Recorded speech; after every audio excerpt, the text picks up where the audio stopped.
గచ్చిబౌలిలోని continental హాస్పిటల్లో ఆధునిక మౌలిక సదుపాయాలతో నెక్స్ట్ జనరేషన్ బయో బ్యాంకును డాక్టర్ గురు ఎన్ రెడ్డి ఫౌండర్ మరియు chairman Rohit Gupta co founder and CEO Rishi రెడ్డితో కో ఫౌండర్ క్లోరానిక్ ముఖ్య అతిథిగా పాల్గొని ప్రారంభించారు.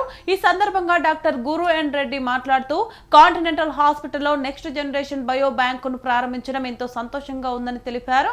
కృత్రిమ మేధస్సు ఆధారంగా బయోమెడికల్ ఆవిష్కరణలు రోగుల చికిత్సలను వేగవంతం చేయడానికి దోహదం చేస్తాయని ఆయన పేర్కొన్నారు.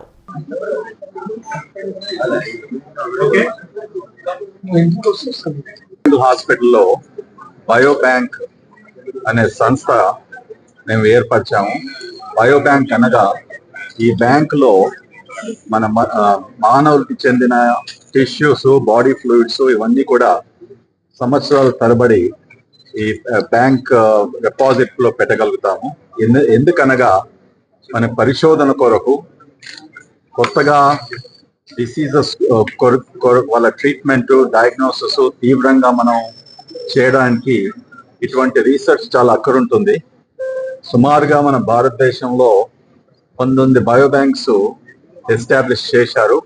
అందులో చాలా మటుకు గవర్నమెంట్ పబ్లిక్ సెక్టర్లో ఉన్నాయి, చాలా తక్కువగా ప్రైవేట్ సెక్టర్లో ఉన్నాయి.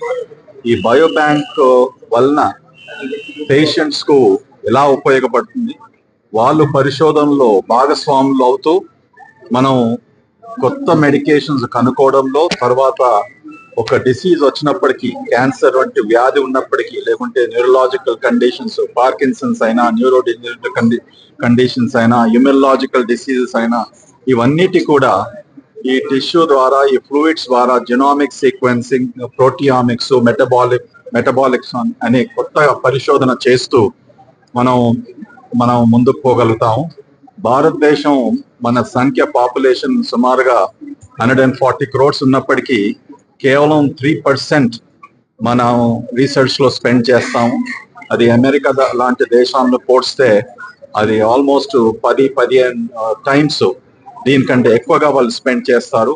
ఈ రోజు మనకు పెద్ద సమస్య ఉంది. ఏమనగా మనం వెస్టర్న్ కంట్రీస్ లో, పాశ్చాత్య దేశాలు డిస్కవరీ అయిన మందులు ట్రీట్మెంట్ కొరకు మన ప్రజల్లో వాడతాం.